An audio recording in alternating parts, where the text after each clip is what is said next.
김용 전 부원장 얘기를 해볼 건데요. 오늘 조선일보 보도죠. 한번 보시죠. 자, 김용 전 부원장이 압수수색을 좀 치밀하게 대비했는데 저런 것들을 어떻게 알고 대비했을까? 뭐 이런 겁니다. 지난해 10월 19일에 김용 전 부원장에 대한 자택 압수수색이 진행이 돼요. 그리고 그날 김용 전 부원장은 검찰에 체포가 됩니다. 그런데 검찰이 그때 압수수색 10월 19일 날 가보니까 김용 전 부원장 차가 깨끗했대요. 내부도 깨끗하고 트렁크 딱 열어보니까 뭐 거기도 뭐 깨끗하고 그랬다는 거예요. 그리고 김용 전 부원장이 휴대전화를 2대를 썼답니다. 근데 이제 한 대밖에 없었던 거예요. 압수수색 당일날 보니까. 검찰이 물어봤을 거 아니겠습니까? 검사가. 왜 이거 한 대 어디 갔어요? 2대 쓰는 거 다 알고 왔어요. 한 대 어디 갔어요? 그때 김용 전 부원장 말하기를 제가요 며칠 전에 장례식장 갔다가 잃어버렸습니다. 라고 주장을 했다는 거예요. 다음 그래픽 넘겨주세요. 바로 이어서 가보죠. 그리고 또 무슨 일이 있었냐면 그 압수수색 당일 얘기입니다. 10월 19일 지난해. 뭐 압수수색을 막 이제 진행하고 막 이런 과정에서 갑자기 김용 전 부원장이 검사한테 저 말이에요. 선임해둔 변호사가 있습니다. 이렇게 얘기한 거예요. 검사가 당황을 했겠죠. 아니 오늘 우리가 압수수색 나올지 어떻게 알고 사전에 변호사를 선임해뒀습니까? 그러니까 김용 전 부원장이 이틀 전 지인에게 검찰에서 수사하고 있다는 말을 들었다. A 검사 이름을 몇 번 들어봤다라고 얘기했다는 게 오늘 이 조선일보 보도 내용의 핵심 내용입니다. 서정욱 변호사님 무슨 생각 드세요? 저거는 이제 명백하게요. 예. 수사 기밀이 저는 유출됐다. 이거는 이게 엄청나게 중대하고 심각한 게 범죄입니다. 유출이 안 되고는 이게 저렇게 알 수가 없어요. 왜 그러냐면 이게 미리 차량을 트렁크를 깨끗하게 했다. 저도 이게 차 운전 하지만 이게 차량 트렁크 깨끗한 사람이 있습니까 우리나라에? 이거는 이게 다 치웠다는 증거고요. 예. 그리고 이게 변명을 해도 어떻게 이재명 대표 쪽의 사람들은 국민이 들으면 이게 전부 이게 웃음이 날 정도로 말도 안 되는 이게 변명을 합니까? 어허. 요즘 이게 지인 장례식장에 핸드폰을 가면요 놓고 올 수 있죠. 술 먹다 보면 놓고 올 수 있어요. 근데 전화하면 있지. 남의 핸드폰을 누가 가져갑니까?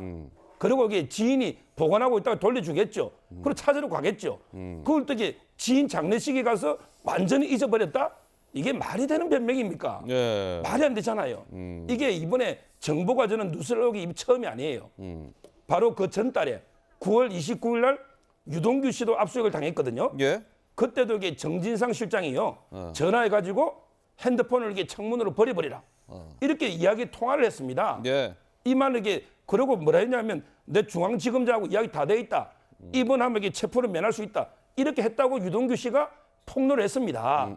따라서 지금 이게 유동규 씨가 가장 후회하는 게 핸드폰 2개 중에 예. 진짜 중요한 핸드폰을 부숴버렸잖아요.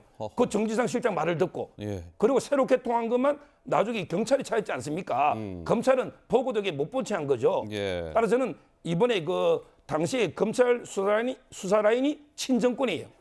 바로 이제 그 이정수 중앙지검장이 박범계 장관의 고등학교 후배고, 그다음에 김태훈 4차장도 운동권 출신으로 친정권 검사 아닙니까? 예. 저는 수사 기밀 유출 의혹을 철저하게 검찰부터 수사해야 된다 이래 봅니다.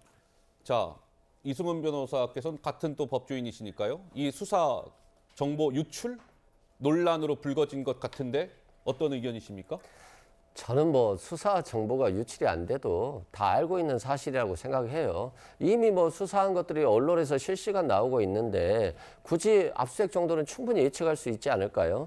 그리고 이재명 대표가 최근에 검찰 조사 받을 때 조사 받고 나오지도 않은 상황인데 그냥 진술 거부권 행사하고 있다고 실시간 언론에 나오고 있잖아요. 네. 이 정도는 당연히 예상할 수 있는 것이기 때문에 이건 수사 정보 유출이라고 볼 수 없고요. 네. 또 유동규 씨가 뭐 정진상 씨의 말을 듣고 핸드폰을 버렸다고 하는데 정진상 씨의 말을 듣지 않아도요. 전 국민이 다 알고 있어요. 검찰 수사할 경우에는 핸드폰을 압수수색한다. 한동훈 법무장관 압수수색했을 때 비밀번호 안 알려주잖아요. 자신의 권리라고 주장하지 않습니까?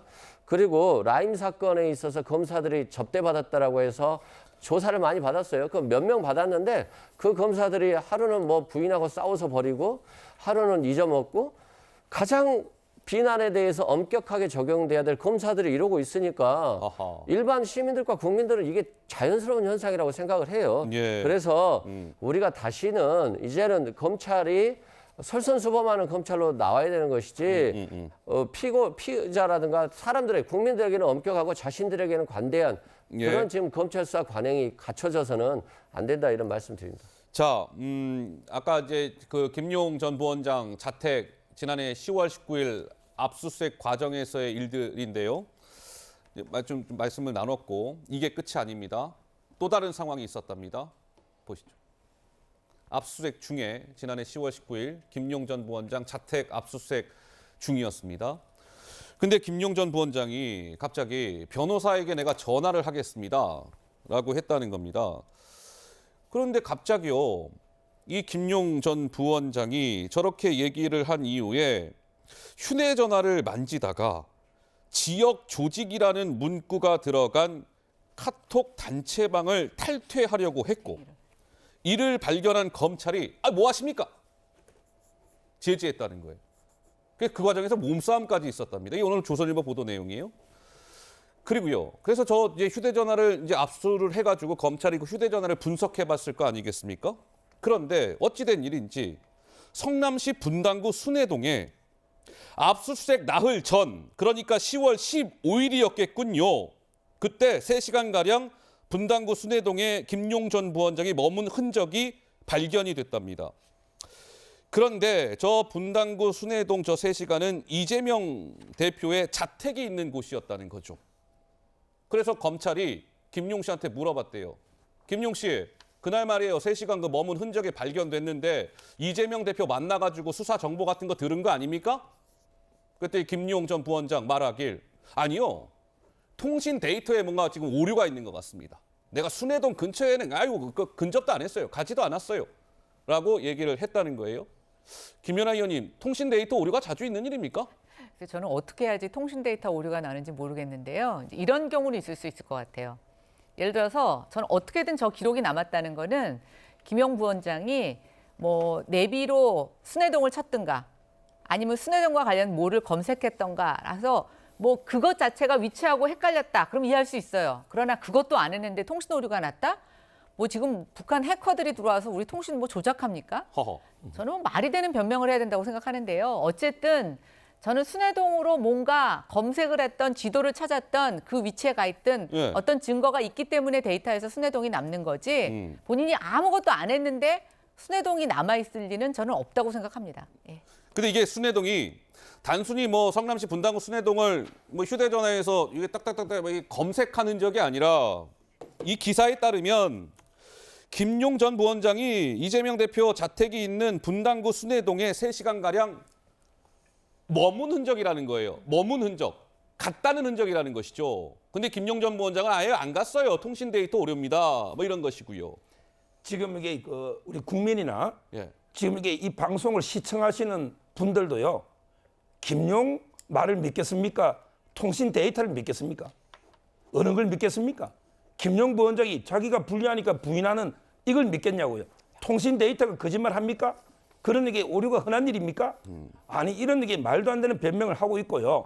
그리고 이게 지역 조직 단톡방은 또 이게 왜 갑자기 탈퇴하려는 겁니까? 이게 증거인멸입니다. 그러니까 이제 그 증거인멸이니까 그걸 못하게 제재하니까 몸싸움했다? 이거는 이게 공무집행 방해고 폭행입니다. 제가 보기에 공무집행 방해 아닙니까? 정당하게 제재할 수 있는 거 아니에요, 증거인멸을. 따라서 저는 지금 이게 김용 부원장의 해명이요. 뭐 전혀 국민의 상식에 맞지 않는 이런 게 개변만 늘어놓고 있고 예. 오히려 이게 최근에 보면 뭐 적반하장으로 오히려 이게 검찰을 공격하면서 뭐 유동규 씨가 이게 15번 뭐 면담을 했는 이런 식으로 예. 공격하고 있는데 본인의 저는 해명부터 정말 이게 상식에 맞게 좀 해라. 이 말씀부터 드립니다. 알겠습니다. 뭐 여러 가지 하여튼 뭐 의혹들이 불거졌고 자, 조선일보 보도를 통해서 말씀을 좀 드렸고요.